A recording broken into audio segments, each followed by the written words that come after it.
right, here we go, guys. Come on, we gotta go. We gotta take some questions. So first we gotta do a few more notes here, and then we're going to take some questions. Here we go. Back on number 6, it says multiply. These two numbers are in polar form, and our job is to multiply them. All right. Any thoughts on how we might do that? Okay, so one option, let's listen to this, talk about this. One option is, he says, change them into complex form. So then there'll be a couple of numbers, I'm making this up totally, but there'll be a couple of numbers that look like this, right? If I change them. So then I could FOIL them together, and I would get another number that looked like that, but then I would have to change it back to polar, because here's the general rule of thumb. Unless you're told otherwise, if the problem is in polar, the answer should be in polar. If it's in complex or rectangular, the answer should be in complex or rectangular, unless you're told otherwise, and sometimes you will be. So that is a very doable thing, Chris, but I think it is a lot of work switching back and forth. But it's an option. 100% it's an option. What's another thought, Marin? Shorten it down to like 4 cis 32 times 5 cis 20. Well, I could do that, but that won't help in terms of the multiplication. I know. It's the same exact thing. It's just written differently. Okay? So it's like, I don't know how to compare it. It's like, if I write Father Jomi, or, I don't know, I'm not sure I spelled that right, or I write this, it's exactly the same thing. It doesn't change the way it operates, works, anything. It's just a different way of writing it. Maybe change it to 4, or I'm sorry, 4. Never mind, it's a plus. Actually, yeah. So combine it so it's 3. Okay, so you're saying FOIL it out? Yes. Right, so 6 has, it's okay, let's FOIL it out. So, first of all, 4 times 5 is 20, so I'm just gonna write that out here. Now, when I start FOILing, first times first, cosine 32, cosine 20, and then outsides would be I cosine 32 sine 20. Insides would be I sine 32 sine 20, cosine 20. And last would be I squared sine 32 sine 20. So Sid says, let's FOIL it. It is a binomial type thing times another one, so we'll just FOIL. Now, I took the 4 and the 5 and pulled them out in front. She suggested that, so that took care of that. And then the 2 parentheses, I FOILed. Now, she's up here looking at her reference sheet because she thinks there's something up there that sort of looks like something on our reference sheet. Oh, So, what do you think? could it be the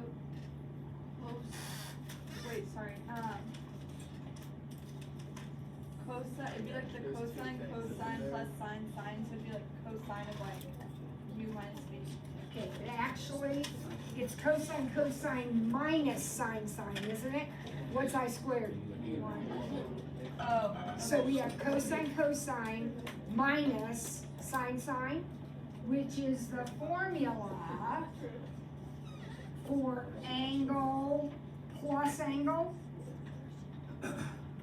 So the 2 underlying things are the formula for the cosine of u plus v. Now, what about these guys? Now, I know there's an I, but what about these? Sine 32 cosine 20, sine 20 cosine 32. What's that?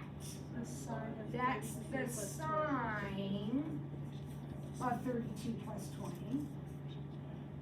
So look at what our answer came out to be. We did a whole bunch of work, but we ended up with 20 cosine 52 plus I sine 52. So next time I do one of these, I don't think I'm going to do all that work. If I have to multiply these together, it looks like what happens. I just multiply the R values, the 5 and the 4, and then add the angles, and that's all you have to do. When you add, when you multiply numbers in polar form, it is easier than when they're in complex form, because all you do is multiply these and add these, and that's your answer. So, let's look at number 7A. We'll do the division in a minute, but 7A says multiply 4 CIS 200 times 8 CIS 300. So 4 cosine I sine 200 times 8 cosine I sine 300. What is the answer to 7A going to be? 32 CIS 500. Now, wait a second. I had you make a little note a minute ago. What did we do? What did I tell you about theta, which is also called your argument? What can't be more than 360. So this is exactly what you get, but you're going to rewrite that as 32 CIS 140. You want the smallest positive coterminal angle. I squared make sine versus Yes. So this became a minus. Cosine minus sine is the formula for cosine u plus v. Look on your sheet, right? Or memorize them, that would be best yet. Okay, now we need to do division. I don't think I'm gonna go through all the long, hand back division. Let's just think about this kind of common sense.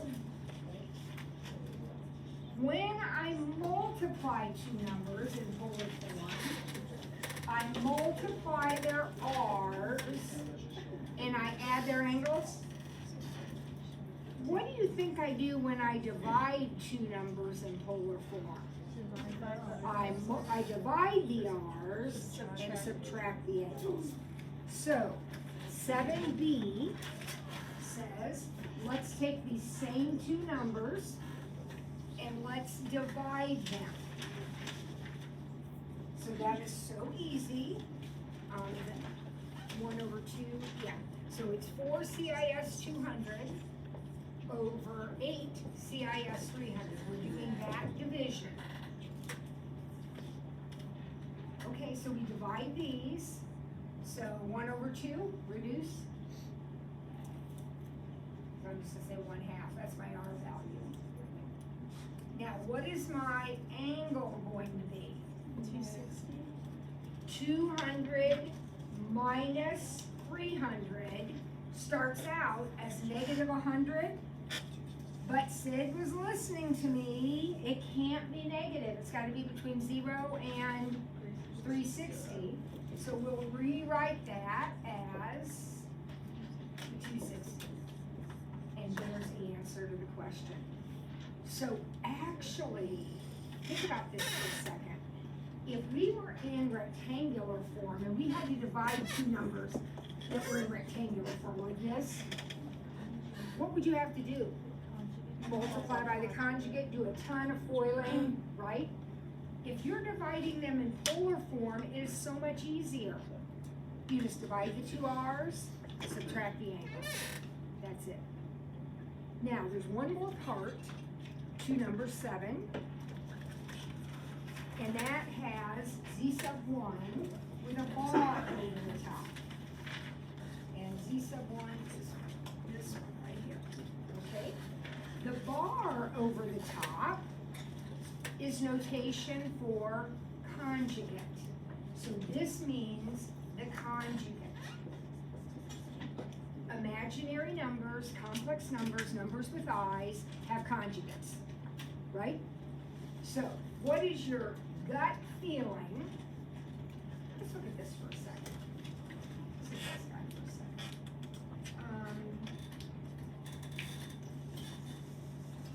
second. In rectangular form, if I gave you a number like 3 plus 2i, what would its conjugate be? 3 minus 2i. All right, let's look at those graphically. 3 plus 2i looks like this, over 3 up 2. 3 minus 2i looks like this, right? Now tell me about their r's. How did the r's compare? They're the same. Tell me about their thetas. How do their thetas compare? They're opposite. So if this one came up 60 degrees, this one would be going down 60 degrees. Does that make sense to you? Now, the quadrant doesn't matter. Let's suppose our original was over here. So maybe it was like negative 3 plus 2i. What would the conjugate be? Negative 3 minus 2i? If this angle is theta, isn't this angle negative theta? So the conjugate of a number in polar form has the same r value, but the angle is negative. Does that make sense to you? Instead of going up, it goes down? So if I have to find the conjugate of this number, it's going to be 4 CIS negative 200. But of course, negative 200 is not allowed, so we'll write that as 4 CIS 160. That's the conjugate. Conjugates have the same R value and opposite angle values. On that definition that you wrote, is it CIS? Yeah. Thank you. Yep, it sure is. Okay? All right, it's a couple more and then we'll be done.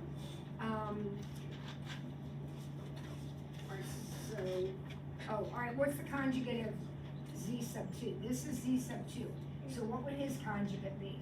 8 CIS. 8 CIS negative 300, which you've already changed into 8 CIS 60. Very, very, very good. All right. 2 more. Actually, one more, and then I'll take whatever questions we've got over something. Okay. So one more, here we go. Find Z equals 3 CIS 10, and we want to find Z squared. Actually, we have to do 2, we have to do 9 also. All right? So what does squaring something mean? Multiplying it times itself.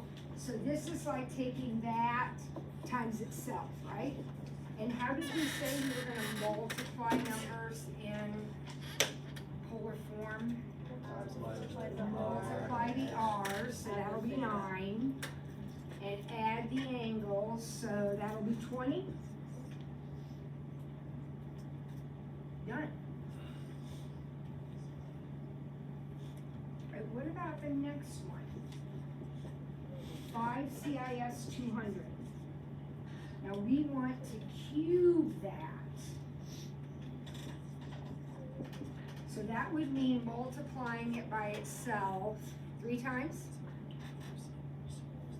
Okay, so what would that answer look like? 125. Well, we started out with 125 CIS 600. But that's too big, so we'll shrink it down to 125 CIS 240. Now, did everybody follow this step right here? Because if you did, you have just really stumbled upon or figured out one of the great theorems.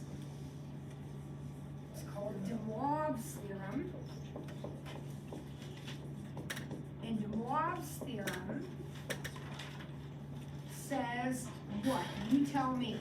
If I have a number in polar form, and I'm gonna raise it to a power, in this case I squared it, here I cubed it, any power, what is that gonna end up equaling? At least in our first step, not the simplified step, but the first step. What is that gonna end up equaling? How did you get the 125?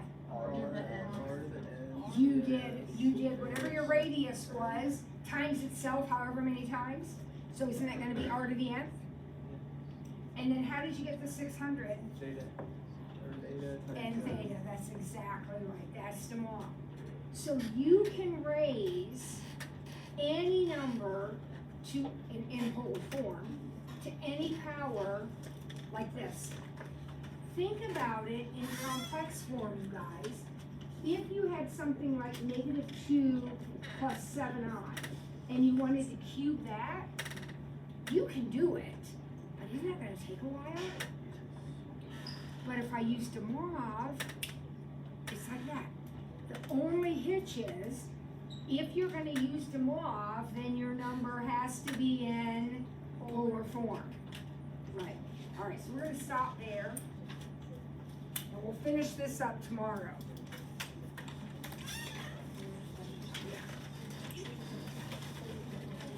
All right, so who has a question for me? All right, Christopher. It's on the 6-4 homework number 7. All right, 6-4 homework number 7.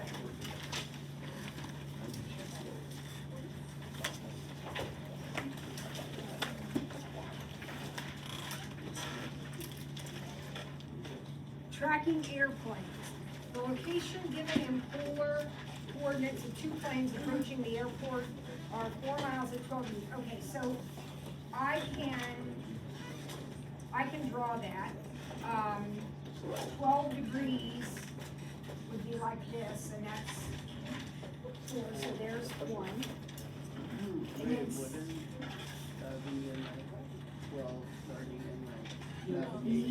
these are polar coordinates. And if they're polar coordinates, then standard form. What homework is this? Okay. So 2 miles, 72.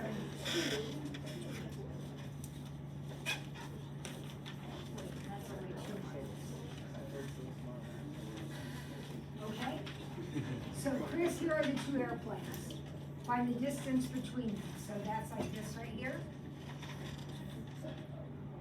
Now, there are a couple of ways that you can do this, but I think the easiest way is to use the law of cosines, because I know that's 2, I know that's 4, and what's the angle in between them? 60? So x squared equals 2 squared plus 4 squared minus 2, 2, 4. Cosine 60. So 4 plus 16 minus 16 times a half. So 20, 12. So x is 2, 3, or whatever decimal you came up with when you did that.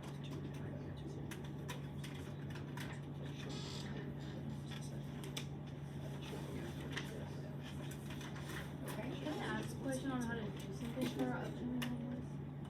Well, it depends. What is it?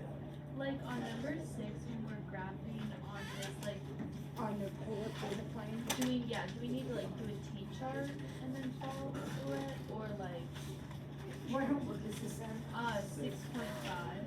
6.5 In the back. says, well, it says sketch on a calculator. Yeah. So you're just gonna reproduce it then, what you see on your calculator onto the grid. But you're gonna keep the size and proportions and all that right. And when we're doing like, if we're going over 3, we're going up by the circle, so we go over to the 3rd, like,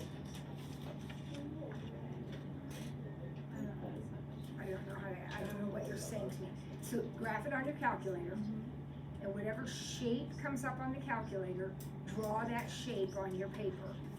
But, let's say it's a lemniscate.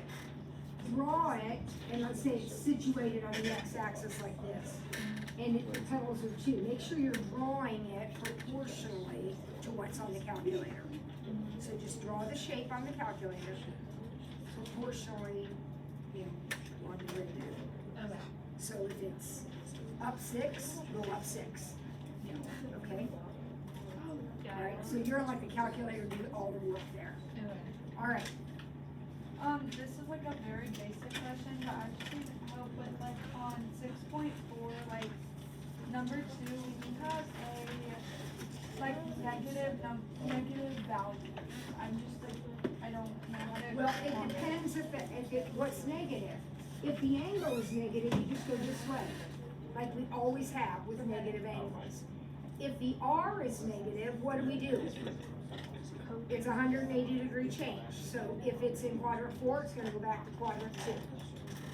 The absolute value of the R is gonna stay the same. So negative 2 comma 60 would actually be plotted on 2 comma 240.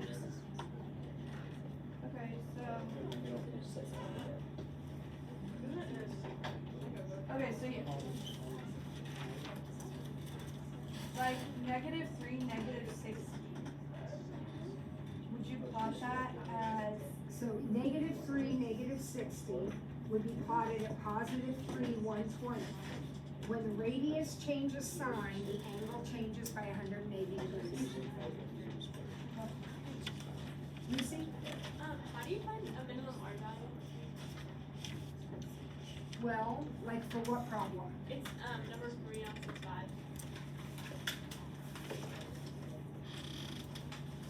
5. What I would do, and I suppose my graph can help me, but what I would do is think about what is the minimum value for cosine theta? What's the smallest a cosine can be? 1?